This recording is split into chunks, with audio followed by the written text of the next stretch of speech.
अच्छा जी, एक ग़ज़ल आज और डिस्कस कर लेते हैं आप लोगों के साथ। कुछ अशआर मैं आपको इसके सुनाता हूँ।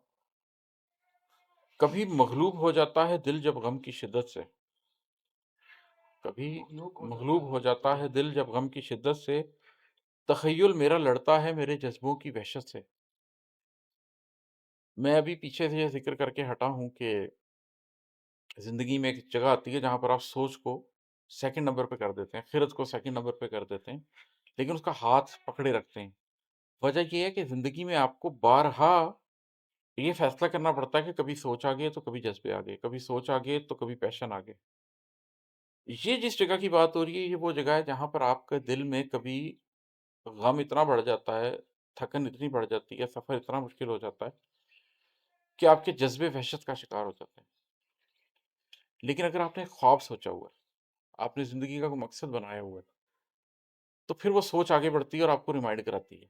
मतलब अगर पीछे मैं ये बता के हटा हूँ कि जुनून कितना ज़रूरी है, तो अब ये आपको बता रहा है कि ख़िरत कितनी ज़रूरी है। कभी मग़लूब हो जाता है दिल जब गम की शिद्दत से, दिल थक गया, नहीं हो रहा यार, बहुत मुश्किल रास्ता है। तख़य्युल मेरा लड़ता है मेरे जज़्बों की वहशत से। फिर वो जो मेरे तख़य्युल ने परवाज़ ली और ऊँची जगह तक जाने का फ़ैसला किया और एक मंज़िल का तय्युन किया, जो मैं पीछे कह के भी हटा हूँ कि मंज़िल के हिसाब से रास्तों का तय्युन होता है। फिर आपका दिमाग आता है आगे, फिर आपका तख़य्युल आता है और फिर जज़्बों से लड़ता है कि नहीं, तुमने ऊँची मंज़िल का फ़ैसला किया, तुम्हें इन पामाल रास्तों को छोड़कर जाना ही पड़ेगा इन दुश्वार-गुज़ार रास्तों पर। तो मेरे साथ बारहा ये हुआ है कि जब मुझे कभी थकन महसूस हुई, तो फिर शऊर ने मज़बूती से थामा कि नहीं, आगे बढ़ना है, थके हो कोई बात नहीं, थोड़ा-सा रेस्ट कर लो। हिम्मत बधाई और फिर सोच आपको आगे लेके चलती है। एक और शेर सुनाता हूँ। कोई बुरहान देखी थी तभी तो बच गया था मैं। कोई बुरहान देखी थी तभी तो बच गया था मैं, बुलाया था मुझे दुनिया ने किस दर्जा मोहब्बत से। अल्लाह ताला कुरान पाक में कहते हैं कि अज़ीज़ मिस्र की बीवी ने, ज़ुलेखा ने, जब उन दरवाज़ों को बंद कर लिया और यूसुफ से कहा कि आजा, तो वो आगे बढ़ी और यूसुफ भी बढ़ते अगर अल्लाह की बुरहान ना देख लेते। यूसुफ अलैहिस्सलाम ने खुद भी ये ज़िक्र किया कि मैं अपनी ज़ात की पाकीज़गी नहीं बयान करता, ये अल्लाह की तरफ से, और नफ्स तो बुराई पे आमादा करता ही है। उन्होंने ये बात की कि नफ्स बुराई पे आमादा करता ही है, लेकिन अल्लाह जो है वो बचा लेता है। अब ये एक मेटाफोर भी है कि ज़ुलेखा किस चीज़ का मेटाफोर है? दुनिया की लज़्ज़त का। और यूसुफ अलैहिस्सलाम का उस तरफ रुझान होना किस तरफ का मेटाफोर है? इंसान का दुनिया की लज़्ज़त की तरफ एक तबई रुझान होने की तरफ, कि वो तो है। और बुरहान क्या है? अल्लाह की बुरहान, अल्लाह की कोई निशानी जो ये बताए कि नहीं, ये हकीकत नहीं है, मुझे कुछ और चाहिए। तो यूसुफ अलैहिस्सलाम ने अल्लाह की वो बुरहान देखी और वो ज़ुलेखा की तरफ माइल नहीं हुए, इंसानी मिलान होने के बावजूद। हम सारों की ज़िंदगियों में भी बहुत सी ज़ुलेखाएँ होती हैं। माल की ज़ुलेखा, ओहदे की ज़ुलेखा, जिन्स की ज़ुलेखा, बहुत सी ज़ुलेखाएँ होती हैं।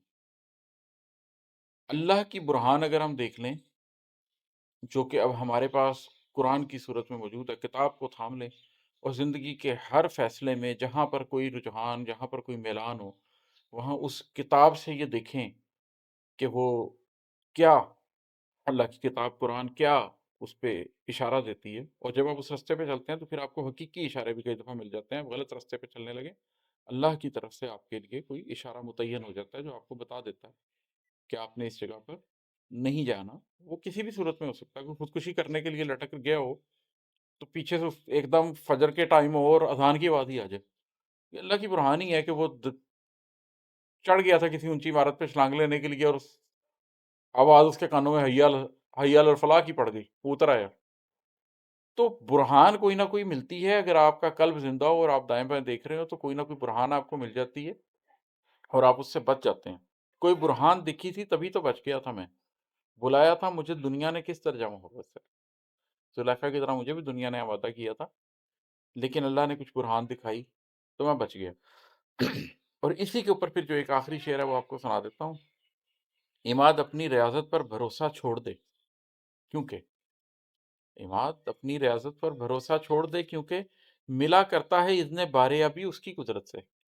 یہ جو اذن باریابی ہے نا، اللہ کے سامنے پیش ہو جانے کا جو آپ کو ایک اذن ہوتا ہے، یہ اس کی قدرت سے ہی ہوتا ہے، یہ ہم نہیں کر سکتے۔ ہمارا کام ہے صحیح کرنا، تو آپ جو کر سکتے ہیں وہ کرتے رہیں۔ اونٹ کا گھٹنا باندھیں اور پھر توکل کریں، اپنے نفس کا گھٹنا باندھیں اور پھر توکل کریں کہ اللہ آپ کو رستہ دکھائے گا، اور جب زلیخا آپ کی طرف دیکھے گی تو اللہ آپ کو بچا لے گا، اللہ آپ کے لیے کوئی ایک رستہ بنا دے گا۔ تو انسان کے جو بس میں ہے وہ صحیح کرتا رہے، اور اس کے بعد اللہ کی برہان کا انتظار کرے کہ کیسے اللہ آپ کی چاہ دیکھ کے اور آپ کی پاکیزگی کی خواہش دیکھ کے آپ کو صحیح رستے کی طرف لے کے جاتا ہے۔ اور یہیں پر میں ایک بات اور واضح کر دوں پھر ان لوگوں کے لیے جنہوں نے پھر میرے سے یہ بات کی ہے کہ جی آپ نفس کی پاکیزگی نفس کی پاکیزگی نفس کی پاکیزگی کی بات ہی کرتے رہتے ہیں، بڑی چیزوں کی چینج کی تو آپ بات ہی نہیں کرتے، معاشرے میں کیا کچھ ہو رہا ہے اور آپ اس کی بات نہیں کرتے۔ یوسف علیہ السلام کو تو اللہ تعالیٰ نے پوری کی پوری گرومنگ ہی اس بات کے لیے کی تھی کہ وہ بڑی چینج لے کر آئیں، پورے مصر میں چینج لے کے آئے وہ، لیکن ان کی پوری سٹوری کیا ہے؟ ذات کی صفائی کی۔ او بھائی اللہ کام لے لیتا ہوتا ہے، کام آپ نے نہیں کرنا ہوتا۔ آپ کوئی ایسے آدمی نہیں ہوتے کہ جس نے کوئی بڑا کارنامہ انجام دے لینا ہوتا ہے، آپ کا کام ہے تطہیر نفس کرنا اور اللہ کے سامنے پیش ہونا کہ اللہ میں تیرا بندہ ہوں، میرے سے کوئی کام کرانا ہے تو کرا لو۔ اللہ آپ کی اوقات دیکھ کے، آپ کا سٹینڈرڈ دیکھ کے آپ سے ملک کا کام کرائے، صوبے کا کرائے، شہر کا کروائے، قصبے کا کروائے، گاؤں کا کروائے، بستی کا کروائے، گھر کا کروائے، صرف ذات کا کروائے، نو پرابلم۔ جو اللہ آپ سے کام کروائے گا آپ اتنا کر دیں گے۔ اگر اللہ نے میرے لیے اتنا ہی رکھا ہے کہ میں اپنی ریت کے لیے میں نے کام کرنا ہے اور میری ریت گھر کے 5-6 لوگ ہیں تو ٹھیک ہے، میں ان کے لیے کام کر لوں گا۔ ذات کو صاف کریں تاکہ اللہ آپ کو کسی کام لگا دے، پھر اللہ آپ کو جس کام پہ لگا دے وہ چھوٹا ہو یا بڑا بس وہ کرے۔ میں تو اسی کو حقیقت سمجھتا ہوں۔